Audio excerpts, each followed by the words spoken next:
Welcome. So we're looking at Chapter 8, Lesson 2. It is Dividing Monomials. And so we have three rules basically here. The quotient of powers, and the simplistic way of looking at it is, they say any number to the exponent with the same base value on the bottom to another exponent. The quickest way to look at it is, if you want to simplify it, is you subtract the two exponents. So they say a to the m minus the n. Well, for the most part, yeah, that's simple. It works out. And we can give you an example. Here we go. If we have a to the fourth over a to the second. Well, obviously that means that we have four a's on top being multiplied, and we have two a's on the bottom being multiplied. In that situation, we know how to cancel things out, simplify. Well, two of these cancel out. We're left with ones on the bottom. There's one up there. So we're left with a squared on top. The simplified answer is a squared. And that's what our rule up here would say.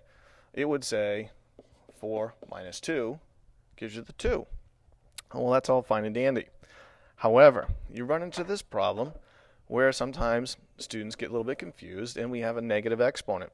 Where does that come from? Well, let's look at this a little bit different. What if we had b squared on top and b to the third on the bottom? Well, that means that we have two b's on top. We have three b's on bottom being multiplied.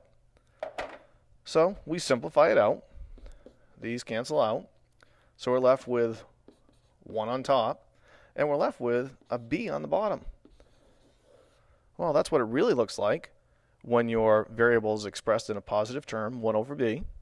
However, if we follow the rule, we would have said b to the second minus the third, and we would have had b to the negative 1. That's where this rule comes into play. Let me clarify that a little bit. That if you have any number, any base value, raised to a negative exponent, you basically flip it to the opposite location. If it's a numerator and it's a negative exponent, put it in the denominator. It now becomes a positive exponent. If it's a negative exponent in the denominator, flip it up to the numerator and it becomes positive. So this and this are basically the same thing. All right, so we'll do some examples of those. Over here, situation A, we have a to the 6th, b to the 9th. Divided by a to the 2nd, b to the 5th. All right, so it's been rewritten for us. I'm not going to write this out in expanded form, but think about it. You have 6 a's on top. You have 2 a's on the bottom. You have 9 b's on top. You have 5 b's on the bottom. If you cancel out what it is alike, what they have in common, I'm going to take 2 a's away. I'm going to take 2 a's away from here. That's going to leave me 4. In the b situation, I have 5 b's on the bottom. I'm going to take 5 away from here. That's going to leave me 4. So in the end, I have only a 1 in the denominator. So on top, I have a to the 4th, b to the 4th. There's your simplified answer. In situation B, becomes a little bit more interesting here. This is your introduction to the negative exponent. Now, the first thing you should do, anytime you have a negative exponent like this, easiest thing to do, like I said earlier, if you flip it into the opposite location, so in this situation it's a numerator, take the whole term and flip it to the denominator. So you have, on top now, you're just going to have 1.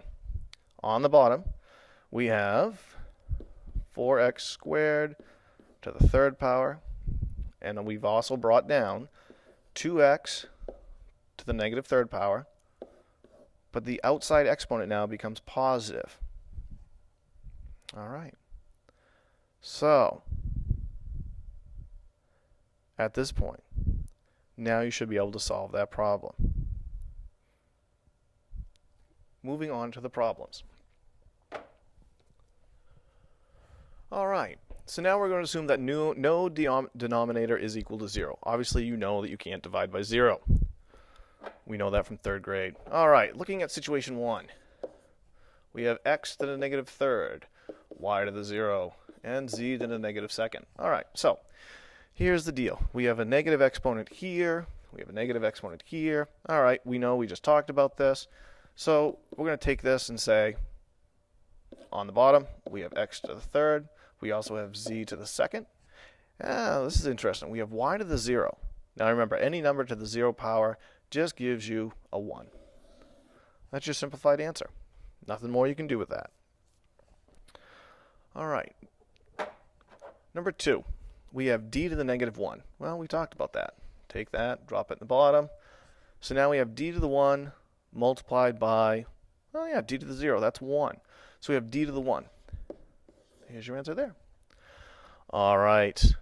Number 3, we have 4 to the a divided by a to the 8th. This is where, okay, just ignore the rules. Think about canceling out. We have 1a on top. We have 8 on bottom. Get rid of the 1 on top.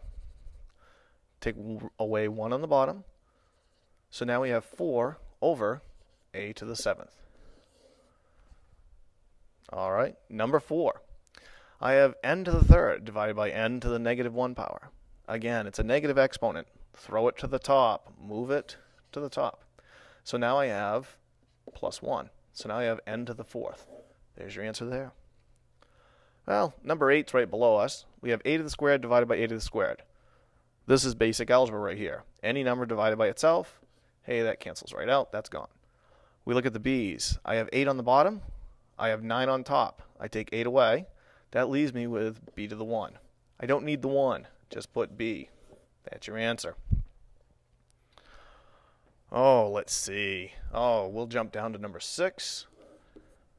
We have 5s to the third over 40s to the 4th. All right. So 5 divided by 40. All right, we can reduce that down to 1 over 8. I look at my s's. I have 3 on top, 4 on bottom. I can take 3 away from the top, take 3 away from here, so I have just s on the bottom. So my answer can be written as 1 over 8s.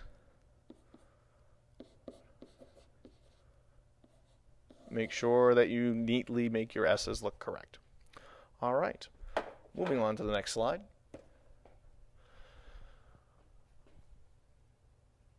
Okay, so I'll try to find something that's a little bit more negative-ish that's coming out. Oh, here's an interesting one. Number 16, look at this. Everything is raised to the 0 power. This is the one that people just need to look at real quickly. It's a good test problem. Blah, blah, blah, blah, blah. You got all this garbage inside, but it's raised to the 0 power. Remember the rule. Anything raised to the 0 power is just 1. There's your answer. All righty, here we go. Let's see, number 11. We have 2r(s) to the third power divided by 3s to the third power. All right. We look at our coefficients. We have 2 over 3. Nothing we can simplify there, so it's just 2/3. And we look at our r's. There's only one r, so it's just 2r. And we look at our s's. We have s to the third divided by s to the third. Any number divided by itself cancels out. So here's our simplified answer. Oh, number 14. We have 26a cubed divided by negative 13a to the 6, b to the 8th. So I look at our coefficients. 26 divided by 13. Well, we know that 13 goes into 26 twice. We know that, so far we have a 2 as our coefficient on top. We look at our a's. We have 6 a's on the bottom, 3 a's on top. I'm going to cancel a 3 on top. So I have a to the third on the bottom. And there's no other b's, so I'm going to be left with 8 b's on the bottom. But don't forget your sign. We have 1 negative, so our answer is negative. All right. Other than that, if you have any questions, please make sure to check